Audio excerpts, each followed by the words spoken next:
All right, welcome to the first ever edition of FFA Today, a new podcast that we hope will be at least semi-periodical. We'll decide on how often to do it soon.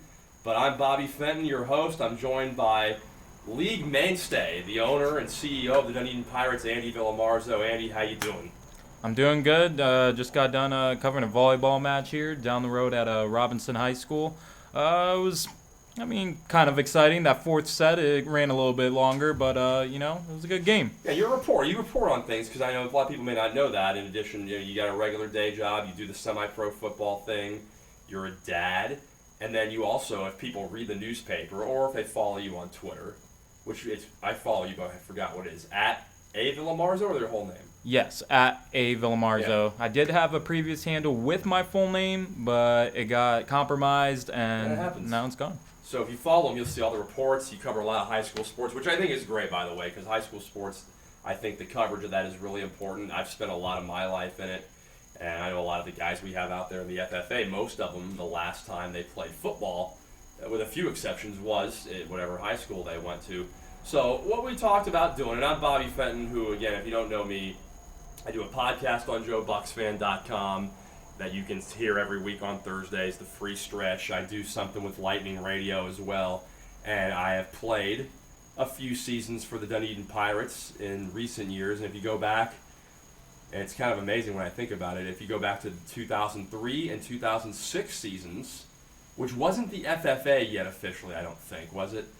The FFA didn't come into an exception until 2008. Yeah, so I missed it. And there's always leagues coming and going, but the FFA has been, again, a mainstay since its inception. But I played for the Tampa Bay Barracudas. They were called the Florida Barracudas. And then I played for the, I think it was the Suncoast Raiders, the Gulf Coast Raiders with Michael Mick down there at Robinson, actually. Yeah, I was going to say, you're going to be bringing it back. We're bringing some of those names out of the... Oh, yeah. Gator Day. A few of those other guys. But anyway, the point is we wanted to do something. I know we've had a lot of people asking about it on Facebook and stuff like that. Let's get something out there where two guys talk semi-pro football in Florida. So the FFA season coming up, the 2020 season, should be a good one. And one of the first things I want to talk about with you, because in my experience with semi-pro football, it's tough to do what you do first of all. I mean, talk a little bit about that for a second, like owning a team and things like that, because guys like me just show up and pay a league fee, play, maybe we miss practice, maybe not. You've been running this team for how long now? Been doing it since October 2009. So this is 10 years now, like literally 10 years almost to the day since you've been doing this. How much time, how much work does it take just to keep a semi-pro football team afloat for that long? Most of them don't go that long. It takes a lot of work during the off season. You talk about practicing as a team, and a coach will say the most you put into it is in practice, not in a game situation. I always believe in running the team. The most you're going to put into it is in the off season, and what becomes of it going into the season is what you're going to get out of it. So you make it for what it is. I get a lot of compliments, people telling me I work on my branding, a lot for the Dunedin Pirates, and, previously it was the Bay Area Pirates, and before that it was the Anklo Pirates. Right, the Anklo Pirates. Well, it was Anklo Pirates most recently, then Bay Area way back at the start, right? Because it actually was Anklo Pirates first. Back and forth. Yeah, and we were in Tampa at one point. I know you're a big fan of getting it into Tampa. I've been trying to move some practices to I'm a South Tampa guy. That Dunedin drive is tough. And that was a team called the Bay Area Panthers, which if I was starting from scratch, I may look at having connections to you guys and knowing you guys. Of course, I'm sticking with the Dunedin Pirates. But it's good to see. I'll say that much, and that's what I want to talk to you about. The health of the league, because in all the years that I've played, it usually settles in around, it could be anywhere from 10, 12, 14, whatever it is. And we haven't started yet. But right now we got 20 teams supposedly on deck. If this was Las Vegas and we were setting an over-under on how many teams go to the post at the start of week one, what would you say the over-under is right now? Is it 18.5? Is it 19.5? Is it 17.5? You know how this stuff works. I know how it works. I've been involved for so long. I mean, everybody's always asking me for my insight. Right now, I mean, if I'm an insider or if I'm somebody gambling, I mean, right now I'm feeling good about 20 teams. Maybe we can make them all, get them all there? I think we could get them all to the finish line. We're looking around January, 26th, I think, or 25th. It's that almost that last Saturday of the month there. There's always Gasparilla Saturday, which is the only problem I don't have, week one for us South Tampa folks. Yep. It's a holiday. But it's never been too big of a deal before. But yeah, I mean, we got a few months to go. Everything's pretty steady so far. As steady as I know it. I mean, owners have been reaching out, telling me how good they're doing, and all the reports I ever hear is it's on the up and up. So my feelings are it's good to have 20 teams, and it looks like we're gonna have 20 teams. So I really hope that nobody backs out at this point.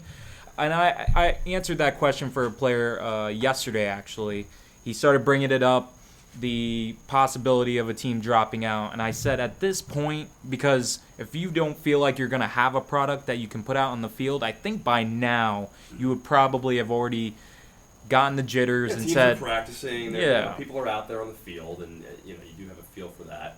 I want to say this before we go any further. Thanks to you and to all the owners out there. Like I said earlier, it's easy for me or any other player, hey, I'm going to show up, I'm going to practice, maybe I'll get a uniform and play, and that's as far as it goes for us. One night a week of practice, the game, and if we have work or something gets in the way, I know guys miss practice. I try never to do that, but it happens. But the point is, all you 20 owners and all you guys, not just the owners, usually a group of people that put in the work to make these things work.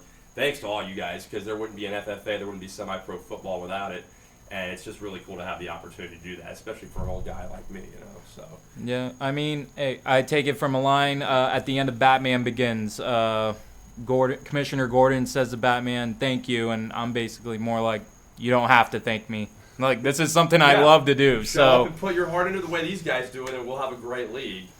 So 20 teams. So we said before, we're going to talk about divisional alignment. Nothing's been set in stone yet, right? And I know you're privy to some of the league talks, but they're not there yet. Nothing's set in stone. So let's look at the 20 teams we got.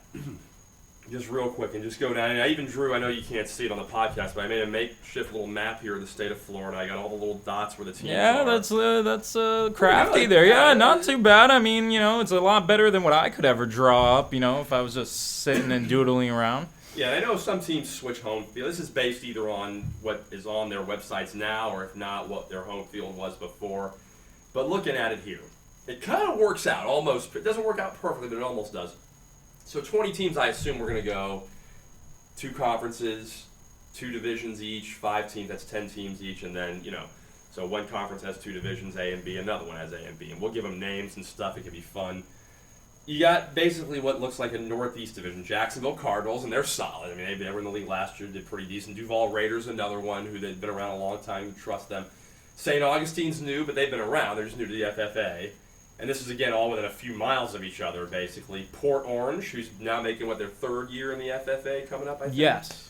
And then Space Coast is new to this season, but they've been around as an organization for a while. So that's 5 teams right there, all on the East Coast and the Northeast Coast. I mean, that obviously, that's a division right there, right? Yeah, I would say so. I mean, it makes sense geographically. I mean, and for travel, which a lot of people take into account, they're trying to minimize that because in the past it's been, even looking at the Pirates last year, we went down to Fort Lauderdale, played the Wolverines, went up to play the Duval Raiders in Jacksonville, and we went out to Daytona Beach area. We played. We had we got to play that special game over in Municipal Stadium. So I mean, that's awesome. I'm sorry I missed that, by the way. It was an experience. Parks and stuff. I mean, the Municipal Stadium is cool. But anyway, the point. By the way, before we go any further, how in the hell did Key West do it? And how did everybody else do it playing Key West? Did they really play on the Keys? Yes, I mean the owner, Derek and Rose Greenwood with the Southwest Florida Gladiators, detailed to me just the struggles of having to get a team together to go down there. I want to say, probably I'm misquoting them, but they told me they had around 30, 35 guys. They went down there. They were able to win the game, I believe, 10-0 in a defensive battle. And it was, making that travel down to the Keys, and I believe that game was played at Marathon High School. It sounds fun as hell, by the way. Yeah. It's hard to do, but I mean, the Keys were great. I love the Keys. I always, was jealous about that. Going down there, I almost think it's like a vacation, but you get to play a football game. Yeah, I would have demanded that be our road game for South Florida if they were still around. The Sun Devils, I believe they were called back then. Yep. And I mean, and have you ever driven down there before? I've never been down to the Keys, so man. that's why it was kind of something I was hoping they'd still be in the league. Yeah, that would be Maybe cool. we get them in a game, but never happened. So Well, I was surprised, one, obviously how hard the travel is, and we'll get back to the divisions in a minute, I promise. But two, how they could have a team. I mean, the population down there, it's, Key West is fairly populated, but there aren't a lot of guys that you could have to make a semi-pro football team out of. I don't know how many people they had on their team or anything like that, but I mean, that to me was even more impressive.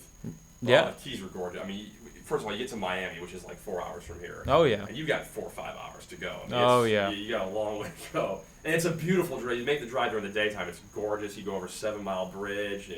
All the upper Keys are really, truly beautiful. Key West is kind of like Ybor City on an island. Yep.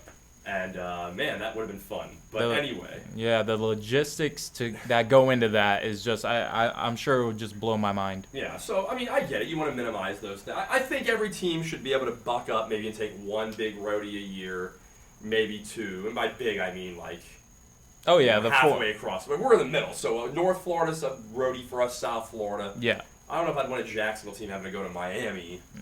That's why we're for. We can go both ways, kind of in the middle. But anyway, we got that 5-team division in the Northeast. So then you got one team in Orlando, right? The Generals. Yes. And that's important. We did not have an Orlando presence in this league for a while. I don't think it's been since 2015 That's unbelievable. Yeah, we had the Orlando Phantoms. They ended up leaving the league after that year, and they're a very solid organization. But just not having that presence in Orlando, one of Florida's biggest markets, Yeah. it always hurts your league when you don't have that Central Florida team. Yeah, to me, I mean, the thing about semi-pro football, every big area should at least have a team, maybe two. Of course, South Florida's got tons, but you got to have Jacksonville, you have Orlando, you have Tampa. I would have loved to have seen St. Pete get back in business, but either way, we got 2 teams in the Bay Area now. Actually, 3 if you count Tri-County. They're a little further up, but they're still in the Bay Area. And then, of course, Orlando was missing. So you got Orlando now. That's 1. Then you've got 4 teams in the pretty immediate Tampa Bay area. Of course, Dunedin and the new Bay Area Panthers smack dab in the middle of the Tampa Bay area. Tri-County is a little further north, but they're still Pasco County, right? The West Coast Soldiers. Or West Coast, excuse me. I call them Tri-County. But West Coast is Pasco. So that's Tampa Bay. And then the Southwest Florida Gladiators down there in Bradenton, of course, definitely Tampa Bay. So you got those 4 teams, and I guess we just put Orlando with those 4, and that's another 5-teamer right there. Yep, that's what it looks like for the. I would label it a West Division. I mean, I don't know what the names are going to be. I don't know who's going to get paired up with who, but that would be a division that would make sense travel-wise. I mean, you have teams in Dunedin. I believe West Coast is playing their games in Hudson, but I have heard rumors. So that's not far. But I have heard rumors they may play at Central High School in Brooksville, so that's a little bit north of Hudson. Yeah. But if they end up playing either way, I mean, Hernando's actually considered part of the Tampa Bay area. Fine. Yeah, I played a game at Brooksville once when I was with the Gulf Coast Raiders, and it was no big deal. And again, any road trip under an hour and a half is not that bad. So yeah, I mean, you got Orlando, you got West Coast, Dunedin, Bay Area Panthers, and Southwest Florida. Where's Bay Area going to be playing the games? Do we know that yet? They've said that they're going to be playing in Oldsmar over at Canal Park. I don't know if the plans have changed as of yet. Anything can happen. I mean, of course, we know as long as we've been doing it, anything can happen at any time. So that's why, I want to say there's 20 teams January 25th, but it's hard to gamble either way. I want to say there's 20. My heart wants to say it's 20. Every part of me wants to say it's 20, but you never know. Before we get to the South, let me ask you about that, because this has happened 2 years in a row now. Teams will sometimes not be able to make it, and that's fine. What you want to avoid is the schedule being hammered out, then having a team drop, throws everything off, you get forfeits. If you know going into the schedule process, which is going to be difficult, I'd like to talk about that in a little bit too. At least then okay, even if it's an odd number, 19, 70, you can work with it. So when does that happen? When can we start expecting things to be moving on schedule making? I would expect it somewhere around mid-November or late November, at the latest, because something that the league does, which players I don't think understand, is there's a process with making the payments by the teams, and we got to know, if you're a league administrator, you got to know that the teams are invested. Just like these players, you got to know they're invested into your team. Once they get to a certain point, you feel comfortable. League fees. Yep, league. You guys.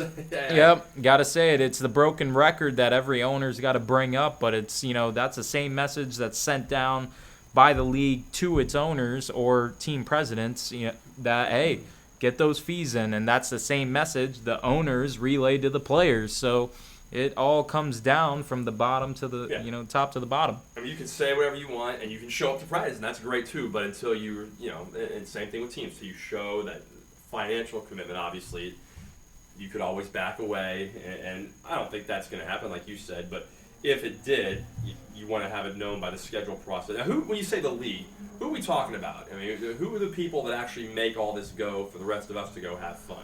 Well, the CEO of the league is Terrence Page, which he's been a part of the league. He was one of the founders. I would say he is the founder of the league, and he's been such a pleasure to work with, somebody that, I've enjoyed, talking to ever since I've discovered, adult amateur football or minor league football, or as we're saying, semi-pro football. I believe I started talking to Terrence around 2011, so I've known him for about 9 years now. And then there's Anthony Smith, who is the league president and commissioner. I've known Cheese since 2011 as well, and a great character the league has brought into the league as the commissioner. Cheese has tons of experience. He was with the Southeast Football League back in 2011 and served in that role. Been around it a long time. Yeah, and he was the vice president actually previously in the FFA back in, I think, 2014, 2015. So his familiarity with this league is already there. Him coming back, I think, is going to bring some stability and leadership, at the top. So he's going to help Terrence. He's his right-hand man. And then there's a board of directors there. There's a board with Ray Gordon, Aletha Roll.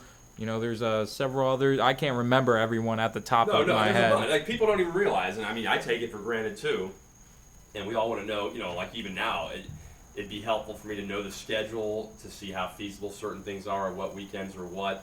I don't know if they do a first week, bye week, but if Dunedin could snag that, if anybody's listening, have Gasparilla off, that'd be cool. But either way, the point is, a lot of work. Making a schedule is hard. I mean, the NFL, I've read articles about how the NFL does it, and that's a little bit different, obviously, than semi-pro. But, they used to do it on note cards by hand, and it was this whole drawn-out thing. And now they have computers that can help a lot with those type of things.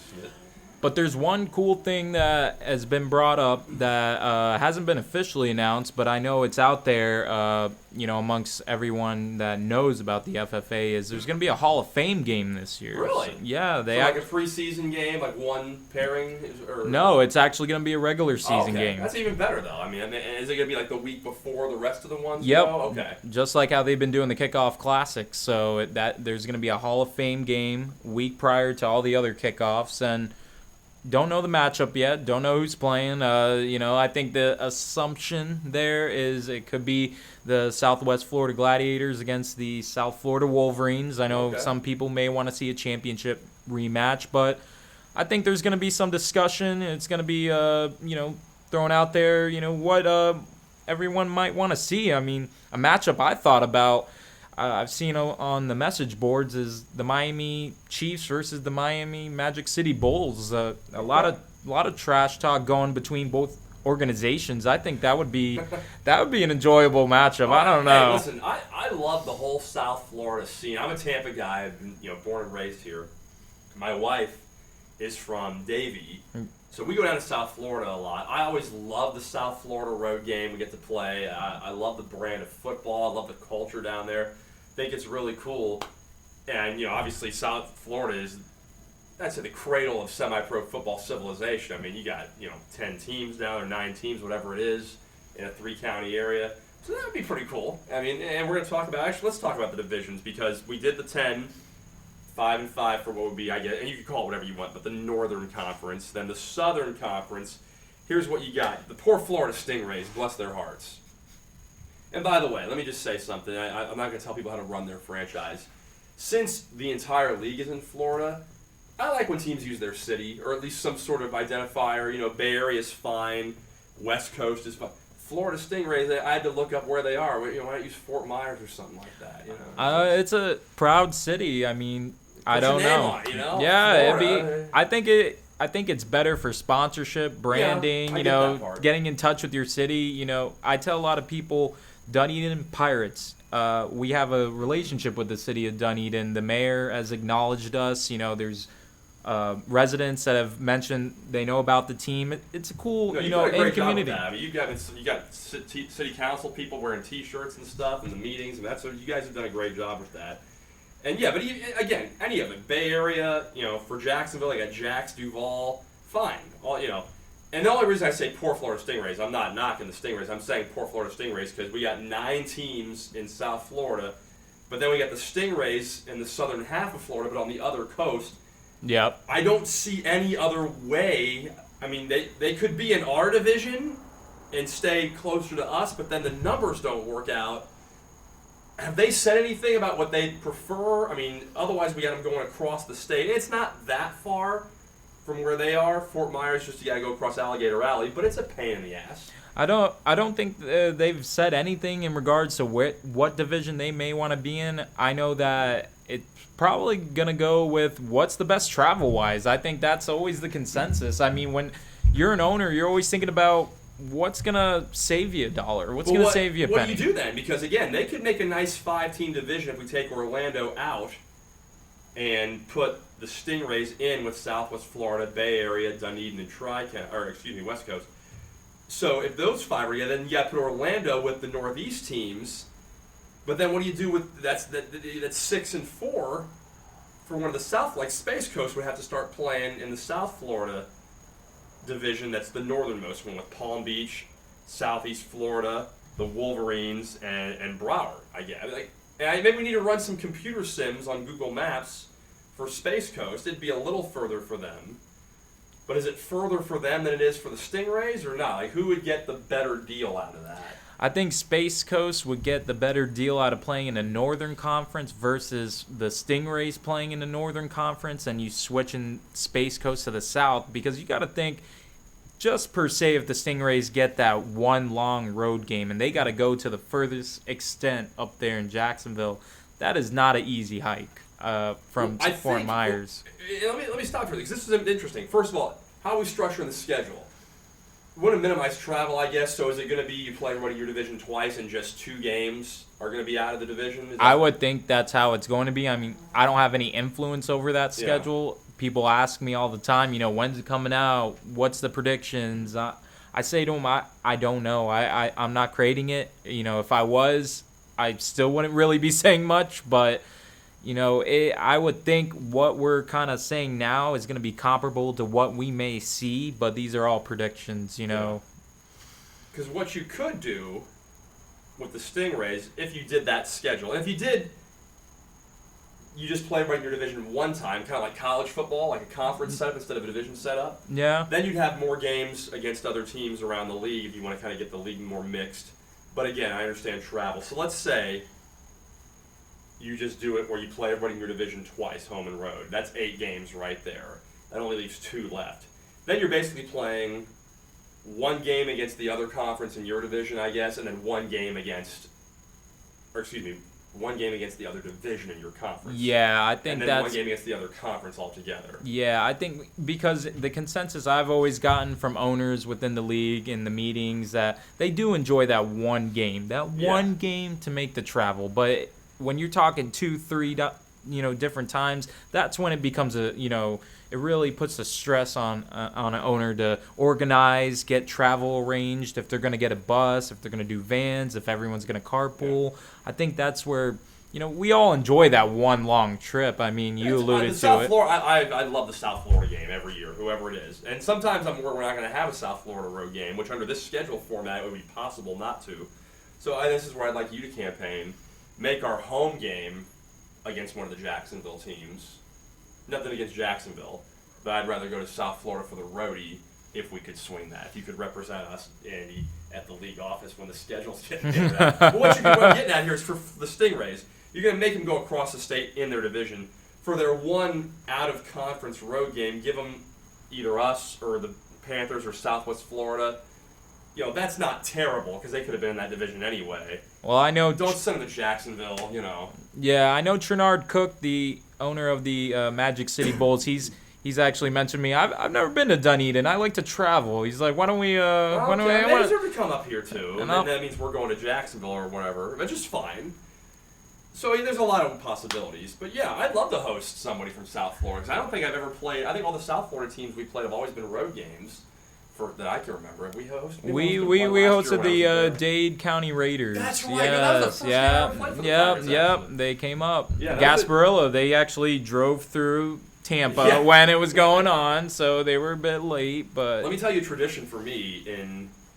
I played semi-pro. This will be for the number of seasons that I've played, 5 seasons, and 4 of the 5, my team, whatever it was, had a home game to open the season up. And I have 4 times now, because I'd never missed Gasparilla. When I was in my 20s, partying, it was one thing. Now that I've got kids, it's even bigger because I got to take my kids, and I can walk down there. So I've done it every year. 8 a.m., 10 a.m., whatever it is, early, hit Gasparilla, go till about 2 or 3, and this is why I always campaign for like a 7 o'clock kickoff on Gasparilla. And then I've hauled ass to wherever I played, whether it was Dunedin or whether... And I played in the game that night. Never had a problem with it. I've always been okay. You know, I'm not a big drinker, so I wasn't drunk or anything like that. I've never played drunk, believe me. But, you know, it's a long day for those of us that know the whole scene down there, you know. I mean, don't fall over in your chair, but I've never been to Gasparilla. You've never been to Gasparilla? I've never been. Where are you from? Are you from here? I was born in New York, Bayshore, New York. You told me that, yeah. Yep. And then my family moved down here after I was 1, and then, you know, I've lived in the Tampa Bay area ever since. You've always been, even because you're basically from here then. Yes. But you've always been Pasco County guy? I lived in Largo for a very little bit when I was a little kid, and then they moved up. Family moved up into Pasco County, and then I've been there ever since. Never been to Gasparilla? Never. Well, it's doing what you do with semi-pro football. It's always a tough day for you, too. Yep. But anyway, yeah, I remember that. Yeah, they had to travel through Gasparilla and all that. So looking at the division, let's say the Florida Stingrays, we're going to put them in the South. This is just me saying this. This is not official from the league, so don't take it. I'm just speculating. I guess the 4 northernmost of those South Florida teams, Palm Beach, the Macos, Southeast Florida, like you said. And then I guess the Wolverines and Broward are both a little north of Hollywood, right? Yeah. If I'm not mistaken. Yep. So that's one division. Yep. Then the other division would be Hollywood, the South Florida Chargers, who are Dade. These are all the Dade. Hollywood's Broward, but the other ones are Dade County. Magic City, of course. Then your 2 new Miami, the Spartans and the Chiefs. And I mean, to me, that's it, I guess, right? Yeah, that's about what I would mock up if I'm putting together divisions there in the South. I would just say, hey, take your 5 most northern teams in that South division, South area, and then you take your next 5 teams that are, below that Fort Lauderdale, Broward area. You take those teams, put them together, and you got divisions, and that's got to be really nice, just to be within about an hour and a half of each other. Yeah. And no, and if you look at the South Florida, like under the schedule format we talked about, where you play 4 on the road against your division, 4 at home against your division, that's 8 games that you'd barely travel 30 minutes if you're a South Florida team. Then 1 game against the other division, and then 1 game against the other conference. One of those would be home and road. So if it falls where you get the road game against the other division in your conference, and the home game against the other conference, a South Florida team could conceivably never leave a 2-county area for their entire season. Absolutely. I think they would absolutely say, hey, we're cool with that. We're not really spending much in traveling. And that's to any owner is a great thing. They don't want to have to, expand that budget and say, hey, we got to spend X amount. Guys can drive for the most part if it's not too far. The farther it gets, the more you want to get everybody together. I get that. Let me ask you this. I never even thought of this, and it came up last year. There was some sort of discussion about it. In my wildest dreams, I've never think cold weather would be an issue here.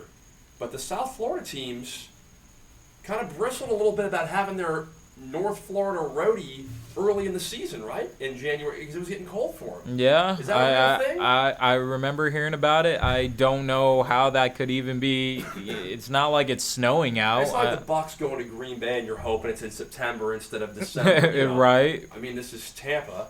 Hey, Jacksonville gets a little chilly. I can see Jackson. They get snow up there sometimes. Yeah, but I don't think in any games that I've ever remembered, I can remember one photo where a guy said, "Oh wow, it was snowing up here before the game." We should have records about that. Has there ever been an FFA game played in snow ever?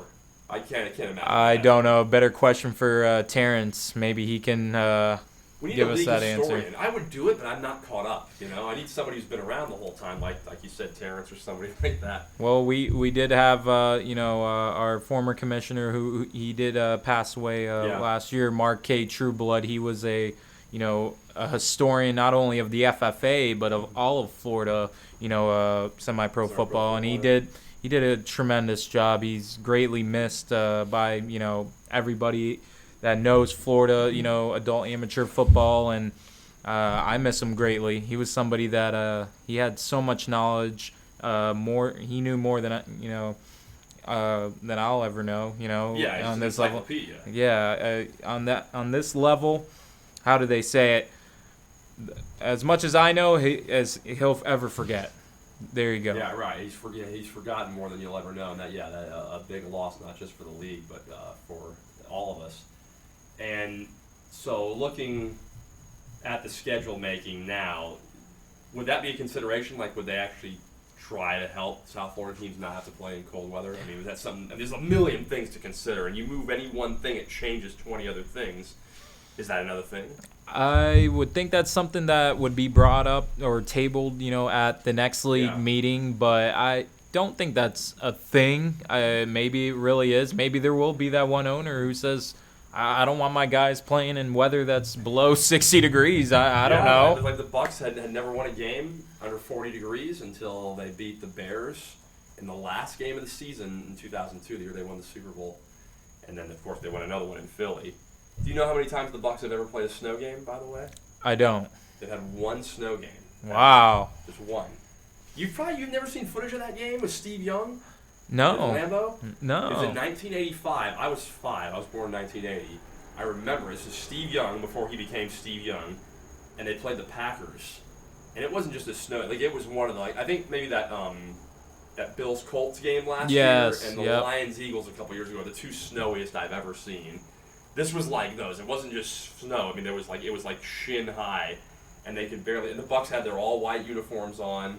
They lost 21-0, and I remember the famous highlight of Steve Young just getting tackled face first into the snow, just puffs up, and that's the only game the Bucks ever played in the snow. I think they've only won, if I'm not mistaken, one game below certain temperatures. Well, they won the one in Chicago in 2002, which was actually on the campus of the University of Illinois because the Soldier Field was getting renovated. They won that to clinch the first round bye when they went on to win the Super Bowl. Then they won in Philly in the playoffs. That was below 40. I think they've done it a couple of other times. And believe it or not, there's been one game of all those below 40 kickoffs that was in Tampa at Raymond James. And then there was another one at the old Sombrero, too. So there's been a few, but I'm not sure if they've won a handful more since then or not. Either way, we hope it doesn't come to that. We hope to have a nice, mild winter. Exactly. I don't think in the FFA we ever got to worry about, snow or, extreme cold temperatures. I think that's... You did hear right that somebody mentioned that, but I don't... Yeah, it's very weird that it was even brought up, but, hey, we move forward. So... we're going to have a schedule soon, in the next month and a half, assuming everything stays the way it is.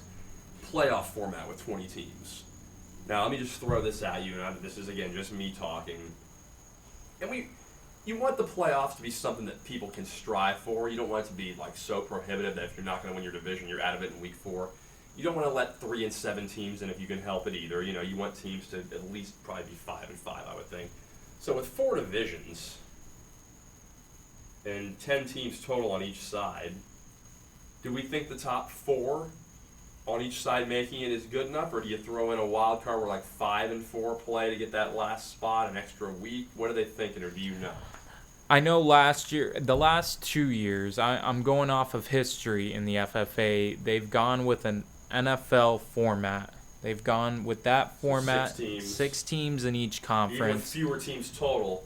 They've All right, that's fine. and they've gone. I believe it's more of a direction of give these teams more to play for down the stretch, because anybody believes that if you can get that 6th seed, the 5th seed, I mean, if you can just get into the dance, then you do have a chance to possibly win the Alliance Bowl. I mean, the percentages, are against you, obviously, as a 6th or 5th seed, but... And even if you don't win it, you get another game, You just get that next game, and you don't think, okay, I'm going to try it. You don't think that far ahead. You just, hey, we get to play this week.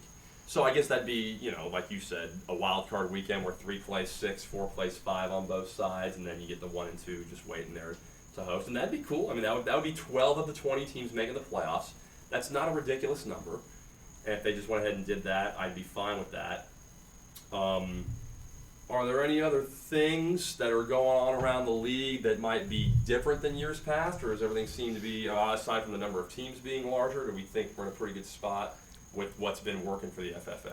I think the FFA's approach is if it ain't broke, don't fix it. I know proposals and ideas have been thrown out about trying to move the location of the Alliance Bowl, which for anyone listening that doesn't know, that is a championship game for the FFA at the end of the season, which I've given them so many compliments. They do a great job. The 3 times I've been, it's been in Daytona, and then one time they held it at the North Miami complex down there. That's cool. That seems cool. Yeah, and they do a great job for the the owners and the front office staff of the teams. Yeah. They have a big catering area, and they feed the owners and the staff members and everything. And I know the players don't get to see that stuff, but the FFA just really does a great job in running the All-Star Championship weekend. I really commend them on. They do a really fine job. Well, if they ever have it at Plant High School, which is we're just about a mile and a half down the road from where we're recording, I gladly offer my house for the whole the buffet. We can do the driveway, we can set everything up, and we can do the award show. I'll even get some professional people over here from the new state. Pete, you're in the local sports Absolutely. meeting. If they want to do that in Tampa, just saying. But like you said, Daytona, I've wanted to play in that stadium. In Port Orange has used it, right, too, for some regular season games, I think? I think they use it just the one time against us. Oh, okay. I don't know if they played at the stadium else. I missed that week, so I didn't get to go over there. I'd love to go over there. And then I know down in South Florida they got tons of great facilities, too. So we got a lot more to get to. We're going to save it because we got, like I said, we want to keep doing this show periodically. If you want to get a hold of us, by the way, if you want to email me, my email address, bobbygameday@yahoo.com. That's BOBBYGAMEDAY@yahoo.com. You can follow me on Twitter @BobbyGameDay. Andy, you're @Villamarzo. And if they want to email you, or do you even check email? Some people don't do email anymore. I have to check on my email, constantly. Yeah. It's my name. It's andyvillamarzo@gmail.com. It's right there on my Twitter handle. All the information's there. I'm available, and I'm with you. I mean, we could probably go on for hours tonight just talking about the league. There'll be other things, but get a hold of us if you want to. We're going to try and post. And whenever we get this posted on Facebook, and I'm working on figuring out how, get in the comments. Discussion. We'd like to hear from everybody and the whole thing around the league. I do, want to set the record, not the overall record, but at least a season record for the oldest player in the FFA. Michael Lynch, of course, has had a vice grip on that. What was he, 68 when he played? 68. He's in the Guinness Book of World Records. That's amazing. I got to meet him after our game with them in Southwest Florida 2 years ago. I was really honored to meet him. So you'd have to... how old are you now, I'm Bob? 39. Okay. So you're going to have to play at least 30 more years. I mean, can you do it? Well, hey, I'll just keep my pattern up where I play a couple seasons, take 15 years off, play a couple more seasons, take 15 more years off, and stay in shape. I should be fine. I think it'd be great. Yeah. But is he going to play again this year? Or I think now he's got the record. I think he's good. I think he's good. I think he's. There's another guy too though for Southwest, like 45, I think. So I'm not there yet. I like to think I am. I'm not there. They do have some. Elderly guys, but they got some really good guys too. I mean, that's why they get to the championship game. Yeah, and I'm looking forward to seeing the whole thing unfold. So. Stay tuned at least for the next few weeks. Like I said, month and a half for the schedule. we'll do some more shows. Thanks to everybody for listening, though. Andy, thanks to you, man. It's been really fun. Absolutely. And we'll try and work on getting some input from some other people, maybe some guests and things like that as the show grows. But I think FFA today off to a good start for its inaugural show. Absolutely. So wherever you are, folks, take care of yourselves. Hey, I know everybody's got different schedules. I know we've been doing weekend. I haven't been out there yet. I haven't officially signed on, but we've been doing Saturday or Sunday mornings, whatever. Some teams do weeknights. If you want to play, stay in shape, start getting to your practices. We're getting to the point where teams are going to be doing preseason games. We get a preseason game in December against a team from December Colorado. 14th against the Colorado Rockets. So that's gonna be a really long day because we got the Dunedin holiday parade earlier in the day, and then the nightcap because we're gonna be handing out all kinds of flyers all during that week, and then we're gonna go ahead and get ready, and then we're gonna play a game and. Hey, hopefully I don't jinx the team. If I can do Gasparilla and then play, you can do a smaller scale parade and still play. It should be Absolutely. fun. But all you guys out there, thanks for listening. Look forward to seeing you on the field, whoever you are, whoever you're playing for. No matter how tense these things get, there's a lot of trash talk and things like that. But this is a game that people have been yelling about for the last 10 years, saying, why would anybody play this? And that's people who get paid to play it in the NFL, and people are saying, what are you doing? And we're all guys doing it. We're paying money to do it. And so we got to have a mutual respect for each other no matter what team we're all on, because we love football so much. And that's true, again, whether whatever team you are, whatever your background is, we're all out there for no other reason. Yeah, I always say to everybody, I got respect for, any of these other owners that are doing it. Everybody does it their own way. I always say, you make it your own, and that's what it is for every owner that runs their organization. If they have any questions, I let them know I'm available because everybody's got questions. I had questions when I first started, and Terrence was somebody I asked a lot of questions to, and I'd like to think I'm not going to be involved with this forever. I'm going to be somebody that. Well, you say you're going to hang it up every year, and then you're back every year. So. Exactly. Yeah, I'm like Brett Favre at this here. point. It's like, hey, I'm gonna be done, and then I watch a game or some old highlights, and I'm like, you know what, I think I could do it again. Yeah, hey, you're a hell of a player too, honestly. So, and look, you're younger than me, so as long as I'm okay, you're okay. So, folks, thanks to all of you. We look forward to talking to you again soon. And in the meantime, wherever you are, good morning, good afternoon, good night. That is FFA today. The FFA, the league that delivers.